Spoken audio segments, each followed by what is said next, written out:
2026년 오늘 서울 도심의 주유소 가격 표시판의 숫자는 리터당 2,000원을 넘어 2,100원을 향해 달려가고 있습니다. 스마트폰 전광판은 미국, 이란 공습 단행, 호르무즈 해협 봉쇄 현실화라는 붉은색 자막이 쉴 새 없이 흐릅니다. 달러 대비 원화 환율은 이미 1,500원을 돌파했습니다. 사람들은 묻습니다. 중동은 여기서 비행기로 10시간이나 떨어진 곳인데 왜 내 자동차 기름값이 오르고 내 월급 봉투가 얇아져야 하는가? 단순히 운이 없어서일까요? 아닙니다. 이것은 우리가 게을러서도 정부가 무능해서만도 아닙니다. 사실 이 거대한 비극의 시나리오는 정확히 50여 년 전 1973년에 이미 완성되었습니다. 꿀팁.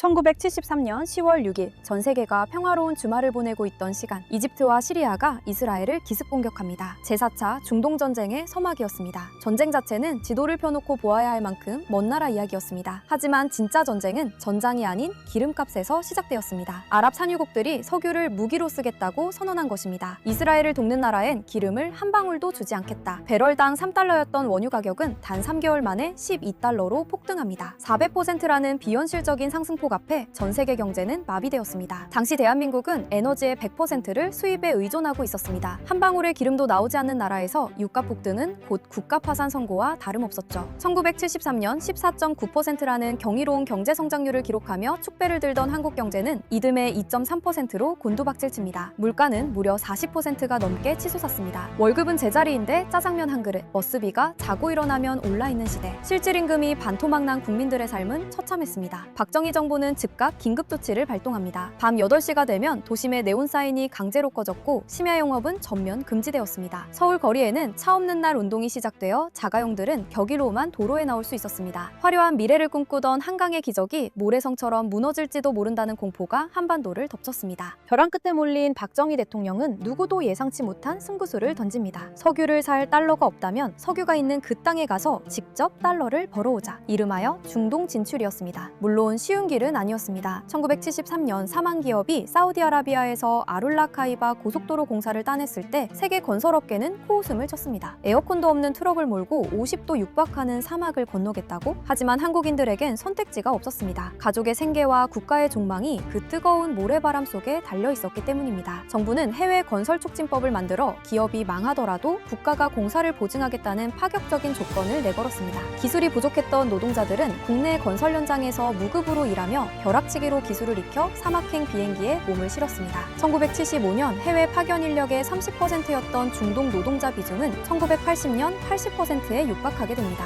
이 시기 가장 상징적인 사건은 현대건설의 주베일 산업항 공사입니다. 계약 총액 9억 6천만 달러. 당시 우리나라 국가 예산의 25%에 달하는 말도 안 되는 규모였습니다. 정주영 회장은 공기를 단축하기 위해 울산 조선소에서 거대한 철 구조물을 블록으로 만들어 배에 싣고 아라비아 반도까지 운반하는 세계 최초의 공법을 시도합니다. 태풍이 몰아치는 바다를 19번이나 건너며 그들은 기어코 공기를 10개월이나 앞당겼습니다. 사막에서 흘린 그들의 땀은 곧 달러가 되어 한국으로 흘러들어왔습니다. 1978년 한 해에만 81억 달러를 벌어들였습니다. 5년 만에 46배가 성장한 수치였습니다. 이 돈이 없었다면 대한민국은 석유 수입 대금을 결제하지 못해 국가부도를 맞았을 것입니다. 사막의 산업전사들이 대한민국 경제에 인공호흡기를 달아준 셈입니다. 중동에서 벌어온 돈으로 간신히 숨을 돌린 한국은 1970년대 후반 또 다른 야심찬 계획을 세웁니다. 바로 중화학 공업화입니다. 철강, 조선, 자동차, 석유화. 이들은 오늘날 대한민국을 먹여 살리는 기둥이지만 치명적인 약점이 있었습니다. 바로 석유를 엄청나게 잡아먹는 에너지 과소비 구조라는 점입니다. 성장의 기쁨도 잠시 1979년 1월 다시 한번 지옥의 문이 열립니다. 이란에서 혁명이 터져 팔레비 왕조가 무너진 것입니다. 전 세계 석유 공급의 15%를 담당하던 이란이 수출을 중단하자 유가는 배럴당 12달러에서 39달러로 순식간에 수직 상승합니다. 2차 오일 쇼크는 1차 때보다 한국에 훨씬 더 가혹했습니다. 중화학공업 위주로 산업구조를 재편한 탓에 석유 의존도가 최고조에 달해 있었기 때문입니다. 물가 상승률은 30%를 향해 치솟았고 경상수지 적자는 감당할 수 없는 수준으로 불어났습니다. 공장은 멈췄고 실업자가 거리를 메웠습니다. 경제적 고통은 정치적 폭발로 이어졌습니다. 배고파서 못 살겠다는 절규는 부산과 마산에서 부마 항쟁으로 터져나왔습니다. 미심은 흉흉해졌고 집권 18년에 유신 정권 내부에서도 균열이 생기기 시작했습니다. 그리고 1979년 10월 26일 궁정동에서 울려 퍼진 총성. 박정희 시대의 종말은 단순히 정치적 갈등 때문만이 아니었습니다. 그 기저에는 오일 쇼크가 불러온 경제적 파탄과 그로 인한 민심의 이반이 결정적인 방아쇠 역할을 했다는 것이 오늘날 역사가들의 냉정한 평가입니다. 1980년 대한민국은 건국 이래 첫 마이너스 성장을 기록하며 가장 혹독한 겨울을 보냈습니다. 그로부터 다시 50년이 흐른 2026년 오늘 우리는 무엇이 달라졌을까요? 겉모습은 화려해졌습니다. 세계 10대 경제대국이 되었고 반도체와 배터리로 전 세계를 호령합니다. 하지만 에너지 구조는 50년 전과 놀라울 정도로 판박이입니다. 원유 자급률 0%,